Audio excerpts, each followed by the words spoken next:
ಈ ವಿಡಿಯೋದಲ್ಲಿ ಈ ಬಾಕ್ಸ್ನ ಉದ್ದ ಎಷ್ಟು ಅಂತ ಅಳೆಯೋಣ. ಉದ್ದವನ್ನ ಅಳೆಯೋದಕ್ಕೆ ನಾವು ವಿಶೇಷವಾಗಿ 3 ಮುಖ್ಯ ವಿಷಯಗಳ ಕಡೆ ಗಮನವನ್ನ ಹರಿಸಬೇಕು. ಮೊದಲನೆಯದಾಗಿ ನಾವು ಎಲ್ಲಿಂದ ಶುರು ಮಾಡ್ತೇವೆ ಅನ್ನೋದನ್ನ. ನಾವು ಸ್ಕೇಲ್ನ ಸರಿಯಾಗಿ 0ಯಿಂದ ಶುರು ಮಾಡಬೇಕಾಗುತ್ತೆ. ಅಂದ್ರೆ ಒಂದು ತುದಿಯನ್ನ 0ಗೆ ನಾವು ಈ ರೀತಿ ಫಿಕ್ಸ್ ಮಾಡಬೇಕಾಗುತ್ತೆ. ನಾವು ನೋಡ್ಬೋದು 0ಯಿಂದ ಶುರು ಮಾಡೋಣ. ಈ ರೀತಿ ಸ್ಕೇಲ್ನ ಕರೆಕ್ಟ್ ಆಗಿ 0ಯಿಂದ ಶುರು ಮಾಡೋಣ ಮತ್ತು ಸ್ಕೇಲ್ನ ಆ ವಸ್ತುವಿಗೆ ಅಂಟ್ಕೊಂಡ ರೀತಿಯಲ್ಲಿ ಅಂದ್ರೆ ಸಂಪರ್ಕದಲ್ಲಿರೋ ರೀತಿ ಸ್ಕೇಲ್ನ ಇಡಬೇಕು ನಾವು. ಇದು ಎರಡನೇ ವಿಷಯ. ಈ ರೀತಿ ನಾವು ಕರೆಕ್ಟ್ ಆಗಿ ಆ ವಸ್ತುವಿಗೆ ಪಕ್ಕದಲ್ಲೇ ಅಂಟ್ಕೊಂಡ ರೀತಿಯಲ್ಲಿ ನಾವು ಸ್ಕೇಲ್ ಅನ್ನ ಇಟ್ರೆ ನಮ್ಗೆ ಸರಿಯಾದ ಒಂದು ಉತ್ತರ ಸಿಕ್ಕುತ್ತೆ. ಅದೇ ಈ ರೀತಿ ಇಟ್ರೆ ನಮಗೆ ಬೇರೆದೇ ಉತ್ತರ ಸಿಗುತ್ತೆ. ಅಥವಾ ಈ ರೀತಿ ಸಂಪರ್ಕದಲ್ಲಿ ಇದ್ರೂ ಕೂಡ ಅಡ್ಡವಾಗಿದೆ ಅಲ್ವಾ, ಆಗ ನಮಗೆ ಆ ಒಂದು ಬಾಕ್ಸ್ನ ಉದ್ದ ಖಂಡಿತವಾಗ್ಲೂ ಸಿಗಲ್ಲ. ನಾವು ನೇರವಾಗಿ ಇಡಬೇಕಾಗುತ್ತೆ. ಈ ರೀತಿ ಮೊದಲನೇದಾಗಿ 0ಯಿಂದ ಶುರು ಮಾಡಬೇಕು. ಎರಡನೇದಾಗಿ ಬಾಕ್ಸ್ಗೆ ಅಂಟ್ಕೊಂಡ ರೀತಿಯಲ್ಲಿ ನಾವು ಸ್ಕೇಲ್ನ ಇಟ್ಕೊಳ್ಬೇಕಾಗ್ತದೆ.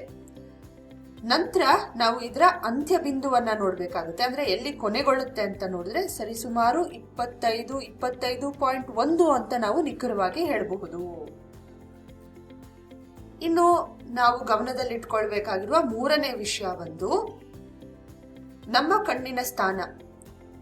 ನಮ್ಮ ಕಣ್ಣು ನಾವು ಯಾವುದನ್ನ ಅಳತೆ ತಗೊಳ್ಬೇಕಂತಿದೀವಲ್ವಾ, ಆ ಸ್ಥಳಕ್ಕೆ ನೇರವಾಗಿ ಮುಂದೆ ಇರಬೇಕು. ಅದೇ ಇಲ್ಲಿಂದ ನಾವು ಶುರು ಮಾಡಿದ್ವಲ್ವಾ, 0ಗೆ ನೇರವಾಗಿ ನಾವು ನೋಡ್ಬೇಕು. ಆದ್ರೆ ಎಡಕ್ಕೆ ಅಥವಾ ಬಲಕ್ಕೆ ನೋಡಬಾರ್ದು.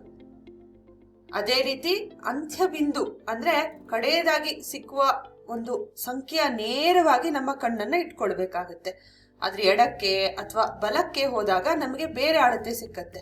ಇಲ್ಲಿ ನಾವು ನೋಡ್ಬೋದು, ಎಡದಿಂದ ನೋಡಿದ್ರೆ ಬೇರೆ ತರ ಕಾಣುತ್ತೆ, ಬಲದಿಂದ ನೋಡಿದ್ರೆ ಬೇರೆ ತರ ಕಾಣುತ್ತೆ. ಸ್ವಲ್ಪ ಝೂಮ್ ಮಾಡಿ ನೋಡೋಣ. ನೋಡಿ, ಈ ರೀತಿ ಎಡದಿಂದ ನೋಡಿದಾಗ 25ಕ್ಕಿಂತ ಜಾಸ್ತಿ ಕಂಡು ಬರ್ತಾ ಇದೆ. 25.34 ತರ ಕಾಣುತ್ತೆ ಅಲ್ವಾ.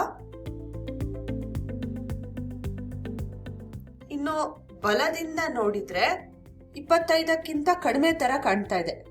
24.8 ತರ ಅಲ್ವಾ. ಹಾಗಾಗಿ ಬೇರೆ ಬೇರೆ ಅಳತೆ ಸಿಗ್ತಾ ಇದೆ. ಯಾಕೆ ಅಂದ್ರೆ ನಾವು ನೋಡ್ತಿರುವ ದೃಷ್ಟಿ ಸರಿ ಇಲ್ಲ. ನಾವು ಆ ಅಳತೆಗೆ ನೇರವಾದ ನೋಟವನ್ನ ಇಡಬೇಕಾಗತ್ತೆ.